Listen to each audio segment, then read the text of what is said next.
The market is, Scarecrow. my advice is buy gold and silver. You're all in deep crap. It's going down.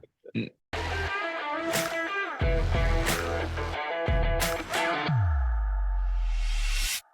there, everyone. Jamie with Sell for 1%, joined as usual by the gang, Dave and Jaysen Barlow with Sell for 1%. Rich Cercone at Equitable Mortgage. And Rich, we're getting the CPI, PPI. You want my opinion, it's TMI.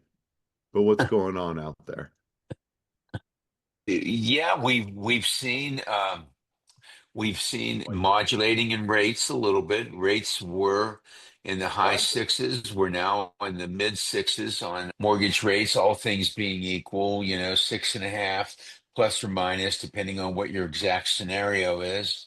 The jobs number at the beginning of the month was a little bit weak, and some of the Fed governors came out against Uncle Jerry, saying that they think that the Fed should lower, and the probability of lowering rates in September increased sharply at the beginning of the month. And then CPI came out yesterday. Overall, it was in line. The core CPI was a little bit higher than what was expected. That was a little bit of a concern to some people that we may see inflation. And then PPI came out this morning, and it was a soft number, which again gives more impetus to the Fed to lower rates to stimulate the economy because the inflation is tamped down. PPI, by the way, for those who don't know, is Producer Price Index. CPI is Consumer Price Index. And so they're tracking prices, tracking inflation, trying to decide whether these tariffs are having a negative effect on inflation. And so far, they're really not seeing it to a large degree. And the Fed is now, I think, relinquishing, and we're starting to see more of a drive to lower rates as we head into the fall. So that has driven mortgage rates down already. For those who are waiting for them to lower mortgage rates, they've already come down. They were almost 8% not that long ago, and now they're 6.5 to 6.625. They've already come down. Whether they come down further or not, we don't really know. So that's the good news in the mortgage market in a nutshell. What do you guys think? Do you think interest rates are coming down? And you've talked about this in the past because the market typically is forward looking.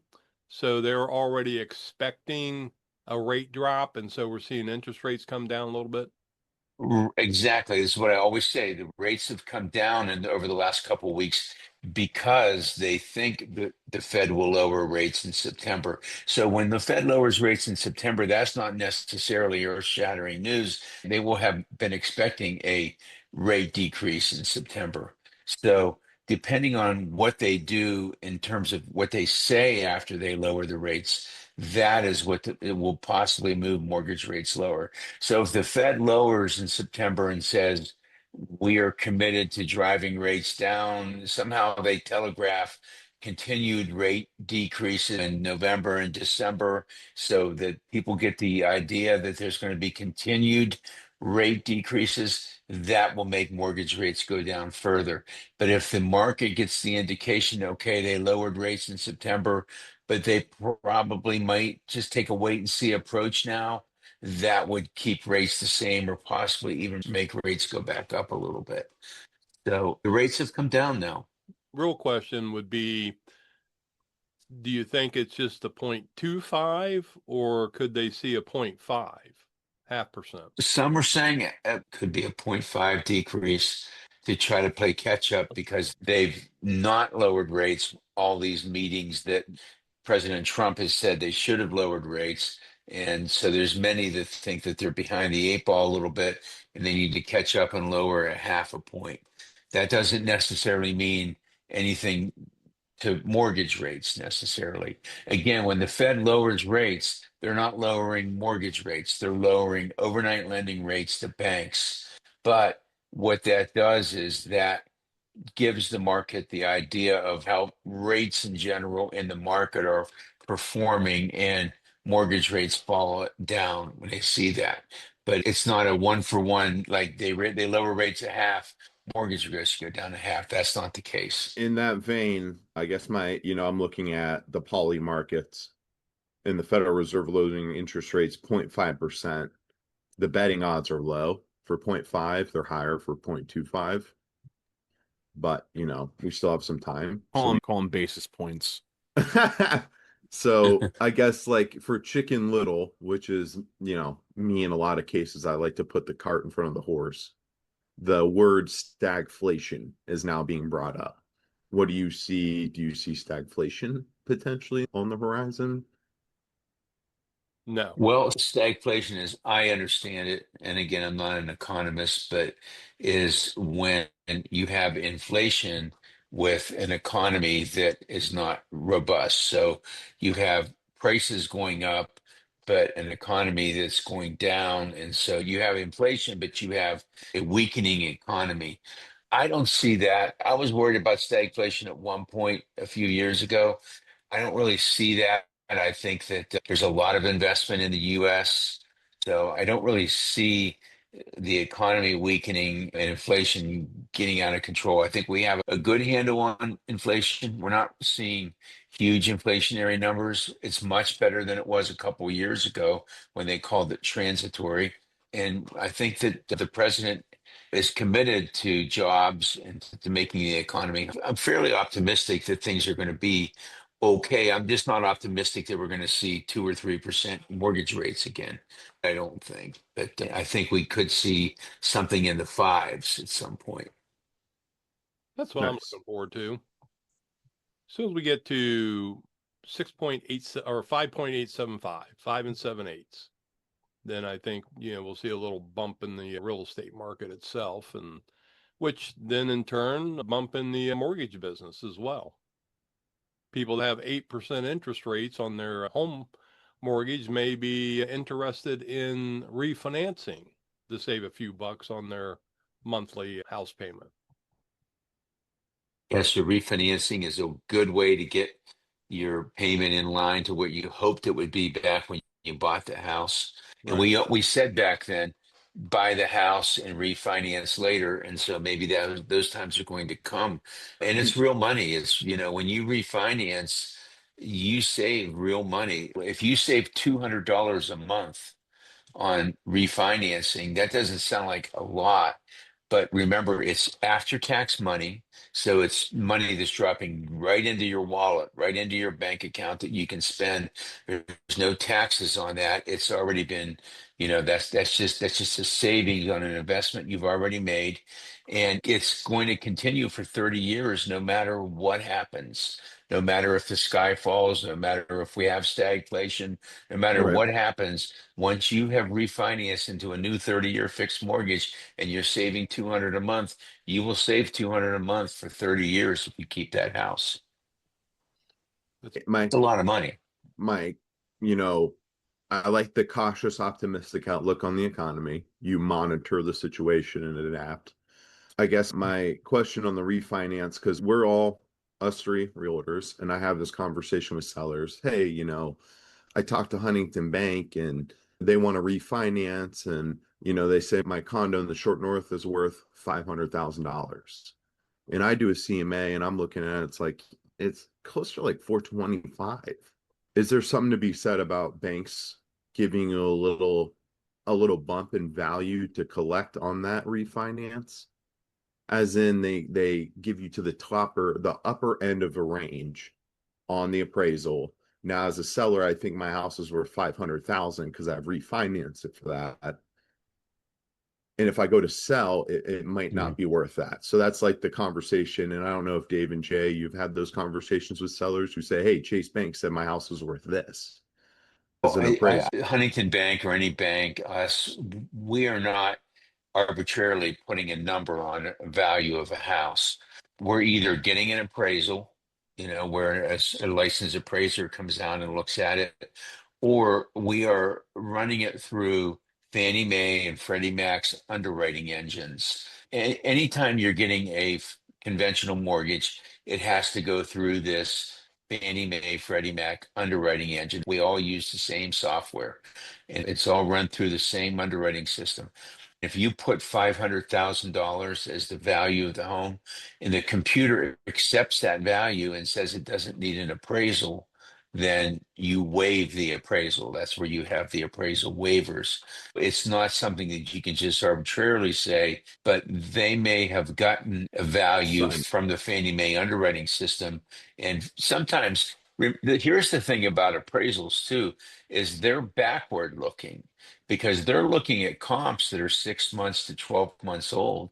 So we had this back in 2009 where, we had houses that we knew were only worth $200,000, but the comps going back 12 months said that house was worth 250 or 275 because they were selling at a higher price back 12 months ago, and they're no longer selling at that price now. So we were getting appraisals that we knew were really inflated prices, but you went with it because that was a licensed appraisal. And then as time wore on and we got into the real foreclosure market and houses were not moving and prices were dropping, that's where we got into this fight. And you guys, as realtors, know the market picked up again. Dave would definitely remember this. The market picked up again. Houses were going up in value, but comps on the houses were looking back at a weak housing market from 12 months ago and giving lower appraisals than what the market really bore. So that's why appraisals are not necessarily a reliable indication of what your house is worth. And we saw that during And COVID when it was yeah, 15% appreciation year over year. It's like, well, why right, are we even doing a market analysis? right. You got to pay 50,000 over, you're not getting the house. It wasn't like Right. And if you up to remember, the me. appraisals were not coming in high enough, and you were having to make up the gap because the market was going up so quickly. There was no looking back at a value on comps that was going to match what that higher price was. So What? what I always say to people is, your best bet is to check with your realtor on what your value of your house was, what you just said, for that very reason, because you know what the market is doing right now, not 12 months ago, not what Fannie Mae says, but what the market on the street is actually doing at this time. Speaking of which, Jada Bomb, what are you seeing in the market right now? I want to talk about appraisals Oh and boy. valuations. Yeah. Tell us about the market. That boat has sailed. Moving I on. don't understand why I can't just speak freely upon what I want to speak on. The Speak market, freely, the market is, Scarecrow. my advice is buy gold and silver. You're all in deep crap. It's going down. Not Bitcoin. Now the internet turns off. Rather have gold and silver. It's, same thing as last couple weeks. Average days on market is skewing up. We're around 69 days on market for active listings. The inventory levels in the Columbus Metro, we're pushing up towards 5,500 active listings. We're at 5433 today. The price decreases in the Metro have reached 50%. One out of every two listings is cutting price that's on the market. It's still a seller's market in the Columbus area. And the reason why I say that is prices haven't unwound yet. Inventory is still less than a 3 month supply. So, I mean, it's not a bad time to be a seller. But I look at this zip code to zip code now and like comparing houses to condos. And it's interesting. I mean, certain zip codes in Columbus are doing great, and other ones, they're not doing so great. I just closed one yesterday where we sold it for less money than what they paid for it last year. I've got another listing that's in a similar situation where what they paid for it last year, we're not going to be able to get. We're trying, but it's not going to happen. So, now if you bought 10 years ago, you're sitting on a mountain of equity. But if you bought in the last year or two and you did go 40, $50,000 over and you waived appraisal, market is not necessarily supporting prices that are, out of control. So that's what I'm seeing in the market. And then you get 10 different appraisals, Jamie, you're going to get 10 different numbers. So I don't put a whole lot of stock into what any one refi says. And actually, I have sellers when I go into a listing appointment, they have that.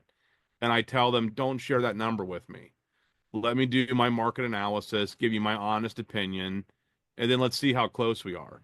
I've got one down in Grove City. We're closing here in about a week. Their refi was like in the 280s. And my CMA was about 310, 315, and we're closing over 300,000. So it's not always it's not a big conspiracy that the bank is trying to cash you out at a higher number. Appraisers usually know what number they need to hit, and then they're going to kind of massage that grid to hit those numbers. So I think the CMA and being honest with your opinion, it'd be real easy for us to walk into listings and tell people what they want to hear. Whether that is, it's worth, I think there's two ways that you could do it as an agent that aren't really ethical. One would be overpricing it because it's what you want to hear. And then I get the listing and I call you in a week and say, "Oh, sorry, you're 25,000 too high." And I beat out the other agents because I came in strong like that. And the other one would be, that I come in, I just underprice everything to guarantee a quick sale, knowing that average time on market's a little bit longer right now, and it may take a little bit of effort to sell. It'd be easy for me to come in, underprice you, and then get a quick sale. So I think each listing's different, but I think just being honest and treating people how you want to be treated is the way to go. I agree. And that resonates with me. So thank you. Jay Morensky on the buyer side, what do you see him? Not much change. Jay's point last week, I think it was that mortgage, pre-approval applications are up. It's not necessarily surprising to me. I'm seeing a lot more calls coming in on our listings. And it's not like we have added 100 listings recently. It feels like buyers are activating here a bit. We're getting to the level where there's interest. I feel it. And so if we keep climbing down, I think Columbus is in a good position. And like Jay's saying, it's not a bad time to be a seller in Columbus, no matter what zip you're in. And we're here to get you fair market value or more.